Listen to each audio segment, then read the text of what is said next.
स्वागत है आप सभी का tech study ITI YouTube channel पर। इलेक्ट्रॉनिक मैकेनिक सीरीज आपके लिए फर्स्ट ईयर का जो चल रहा है, हम सारे पार्ट आपको जल्दी से जल्दी कवर करा रहे हैं। उसका आज आपके लिए हम पार्ट 10 लेकर आए हैं। टोटल 25 क्वेश्चन होंगे इसमें, और एक आखिरी में आपके लिए एक बोनस क्वेश्चन होगा जिसका आंसर उम्मीद करेंगे कि आप लोग कमेंट बॉक्स में देंगे तो हमें बहुत ही अच्छा लगेगा।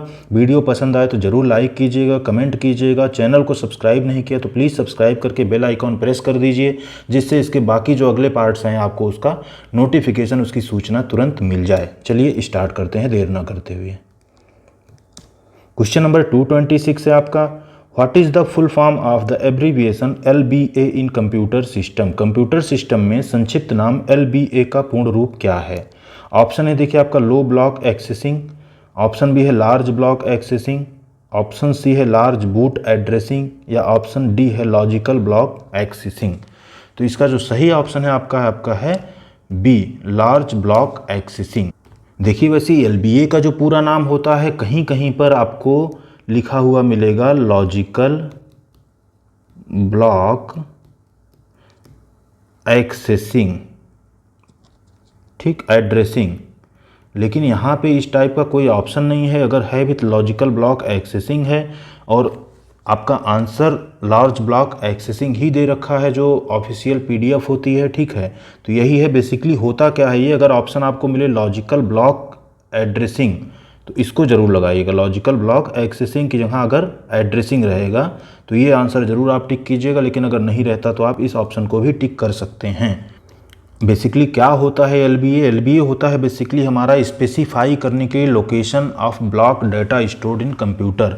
जैसे हार्ड डिस्क को हम जो लोकेट करते हैं, जो उसको लोकेट करते हैं, ब्लॉक स्पेसिफाई करते हैं, उसी को बोलते हैं basically LBA, large block accessing या लॉजिकल ब्लॉक एड्रेसिंग, ठीक है।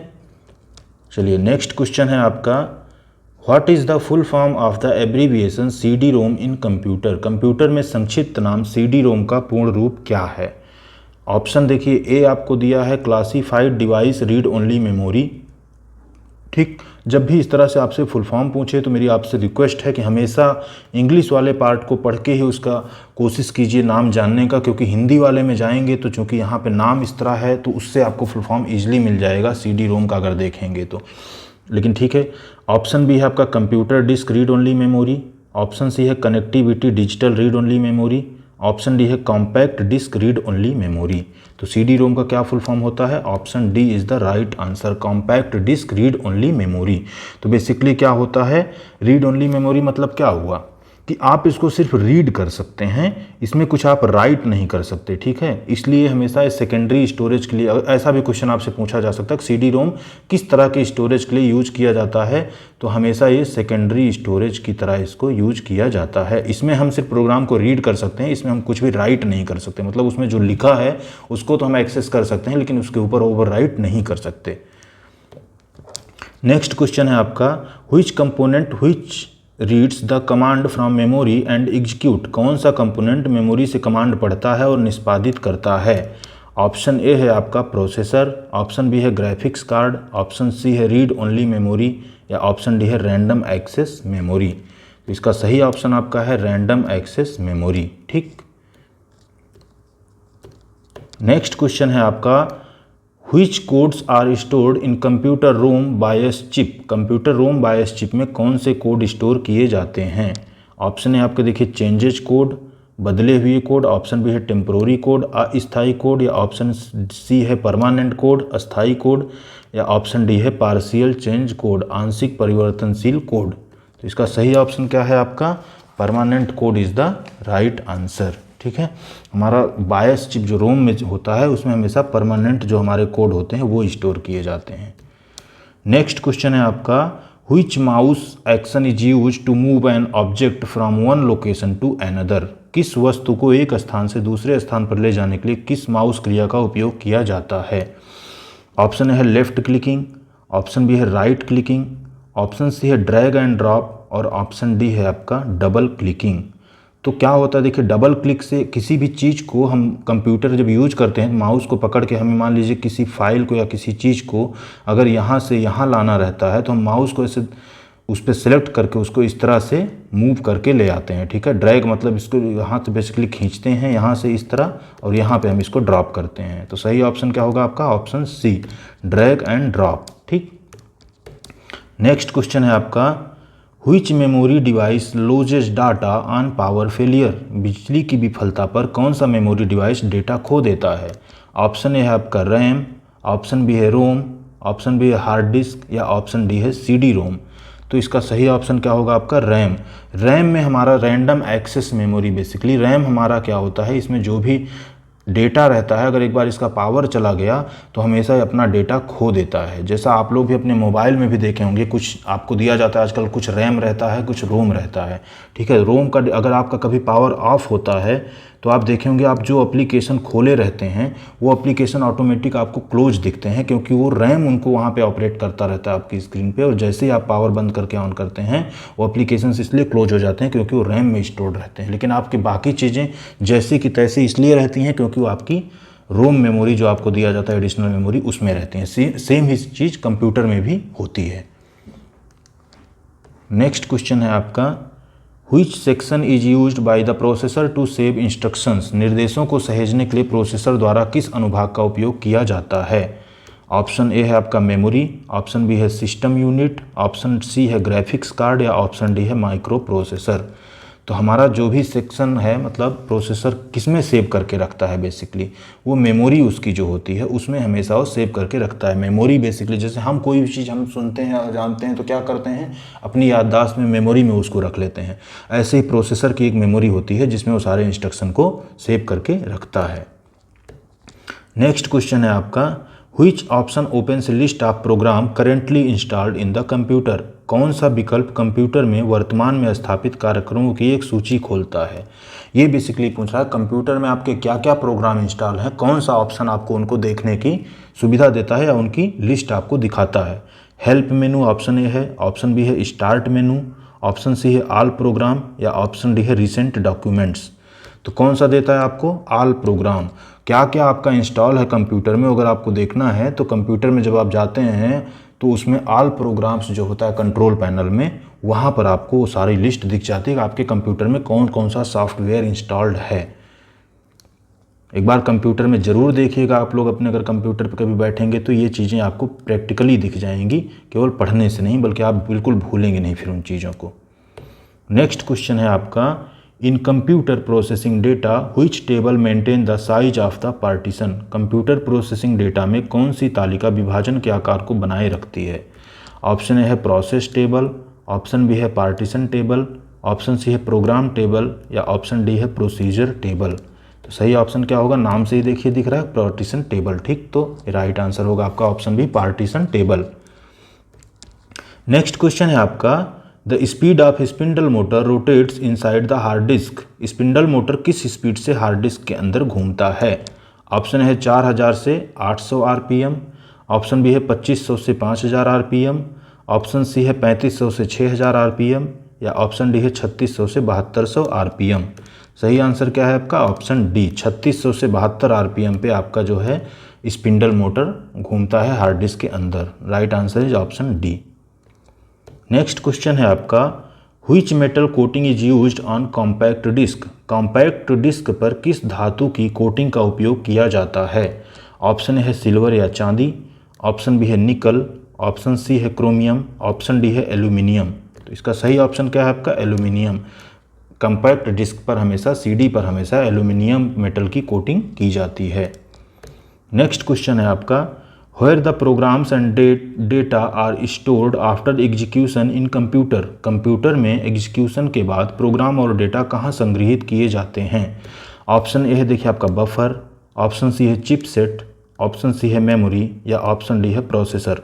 तो हमारा जो कंप्यूटर में जब प्रोग्राम और डेटा एग्जीक्यूट हो जाते हैं तो कहाँ स्टोर होते हैं? वो मेमोरी में, ठीक है। हमारी जो मेमोरी होती है उसमें जाके वो स्टोर हो जाते हैं। नेक्स्ट क्वेश्चन है आपका, which shortcut key function is use to close the working window on the computer? Computer पर काम करने वाली विंडो को बंद करने के लिए किस शॉर्टकट फंक्शन का उपयोग किया जाता है?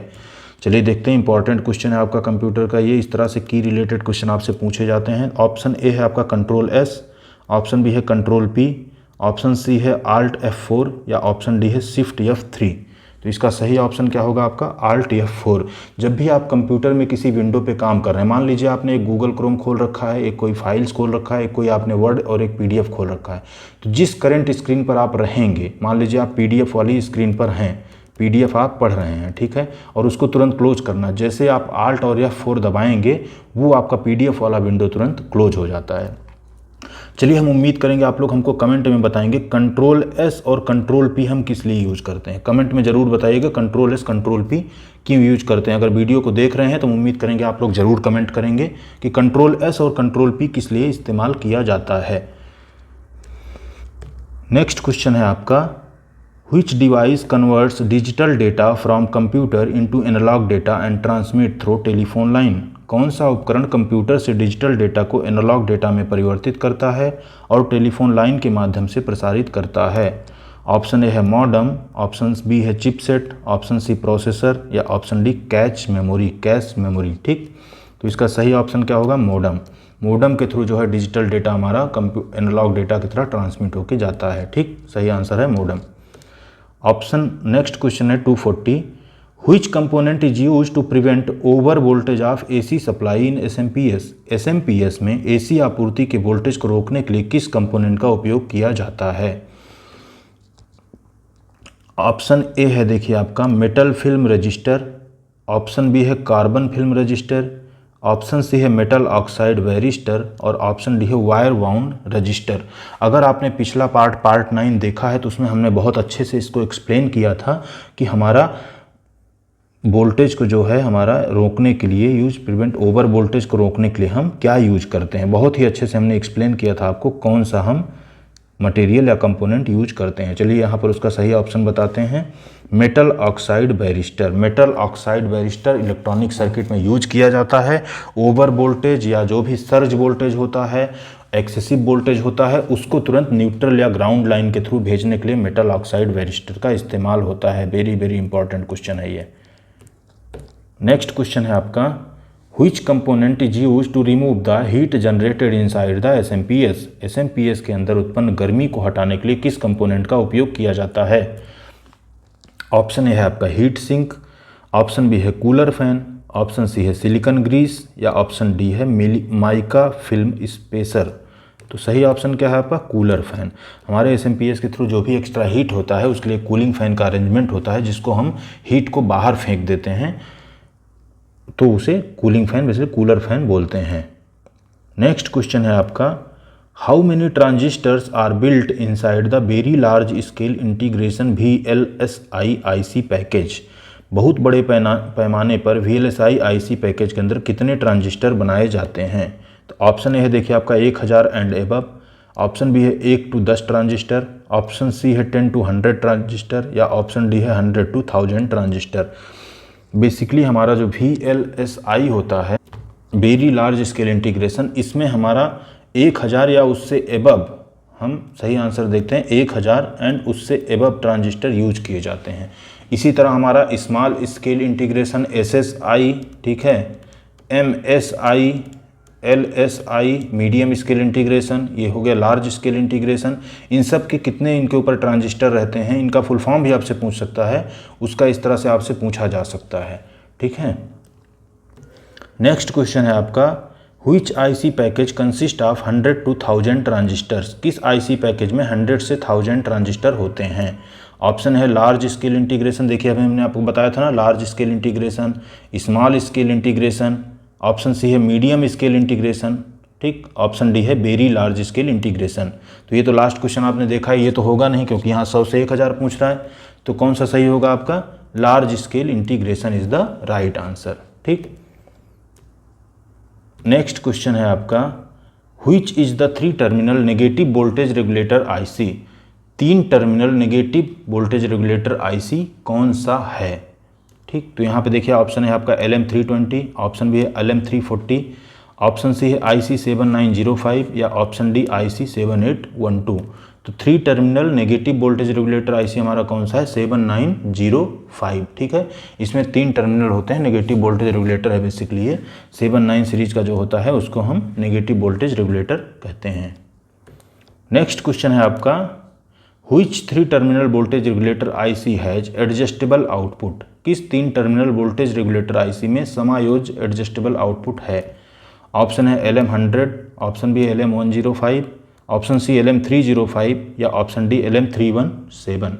तो इसका सही ऑप्शन आपका है LM317। LM317 जो आईसी होता है इसको हम एडजस्टेबल आउटपुट के लिए वोल्टेज यूज करते हैं, ठीक है।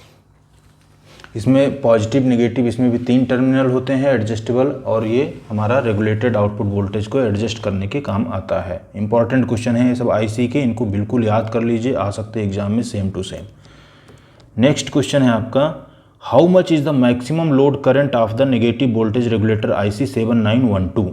नेगेटिव वोल्टेज रेगुलेटर आईसी 7912 का अधिकतम लोड कितना है, ठीक है। मैक्सिमम लोड करंट आपसे पूछ रहा है। ऑप्शन है 1 एम्पियर, ऑप्शन बी है 1.5 एम्पियर, ऑप्शन सी है 2 एम्पियर या ऑप्शन डी है 0.55 एम्पियर। तो इसका सही ऑप्शन क्या है आपका, option C 2 ampere is the right answer. 7912 का लोड करंट जो मैक्सिमम होता है 7912 का वो 2 एम्पियर होता है, ठीक। चलिए नेक्स्ट क्वेश्चन है आपका, what is the current rating of voltage regulator IC LM338 के। वोल्टेज रेगुलेटर आईसी LM338 के की वर्तमान करंट रेटिंग क्या है। ये वर्तमान नहीं है, बेसिकली करंट रेटिंग या धारा रेटिंग पूछ रहा है आपसे, ठीक है। तो इसका ऑप्शन देखिए, ए है आपका 2 एम्पियर, ऑप्शन बी है 3 एम्पियर, ऑप्शन सी 4 एम्पियर या ऑप्शन डी 5 एम्पियर। तो इसका सही ऑप्शन आपका है 5 एम्पियर। LM338 के जो हमारा आईसी होता है 5 एम्पियर उसका करंट रेटिंग होता है, ठीक है। जितने भी आईसी के क्वेश्चन है इस तरह से आप लोग आईसी का, अगर आपके पास बुक है जो भी है, नहीं तो यहाँ से हम जो पढ़ा रहे हैं सारे आईसी वाले क्वेश्चन इस तरह से आप लिख लीजिए, कहीं पे एक नोट बना लीजिए। एग्जाम देने जाने से पहले उनको देख सकते हैं कौन सा आईसी के लिए क्या क्या क्वेश्चन था, और जो आएगा आप वहाँ पे आपको याद रहेगा, आप तुरंत उसको सही आंसर टिक कर सकते हैं। नेक्स्ट क्वेश्चन है देखिए फिर से आपका, what is the function of the transistor 2N3055 in the circuit. Circuit में ट्रांजिस्टर 2N3055 का कार्य क्या है। ऑप्शन ए है देखिए to reduce load current, load current को कम करने के लिए। ऑप्शन बी है to function as error amplifier, त्रुटि एम्पलीफायर के रूप में कार्य करने के लिए। ऑप्शन सी है as short circuit current sensor, short circuit current sensor के रूप में। या ऑप्शन डी है to handle higher load current, उच्च भार करंट को संभालने के लिए। तो सही ऑप्शन आपका क्या है, ऑप्शन डी। यहाँ पे जो आपको ट्रांजिस्टर यूज करता हुआ दिखाया गया है एक्चुअली ये आपका हमेशा उच्च भार जो हायर लोड करंट जो होता है उसको हैंडल करने के लिए बनाया गया है, ठीक है। सही ऑप्शन। उसके बाद आपका क्वेश्चन नंबर 249 है, which method is follow to troubleshoot the problem causing section by the symptom. लक्षण द्वारा अनुभाग के कारण समस्या का निवारण करने के लिए कौन सी विधि का पालन किया जाता है। ऑप्शन है देखिए step by step method, option B है सेंसरी टेस्ट मेथड, संवेदी परीक्षण विधि, ऑप्शन सी है ट्रायल एंड एरर मेथड, परीक्षण और त्रुटि विधि, या ऑप्शन डी है लॉजिकल अप्रोच मेथड, तार्किक दृष्टिकोण विधि। तो इसका सही ऑप्शन क्या होगा आपका, लॉजिकल अप्रोच मेथड यूज करते हैं हम ट्रबल शूट करने के लिए जो सेक्शन बाय द सिम्पटम। तो D is the right answer. Next question है आपका, what is the current rating of voltage regulator IC LM317L। Voltage regulator IC LM317L की करंट रेटिंग या धारा रेटिंग क्या है। वर्तमान नहीं, धारा रेटिंग क्या है। ऑप्शन है देखिए 0.1 ampere, option B 0.2 ampere, option C 0.3 ampere और ऑप्शन डी 0.4 एम्पियर।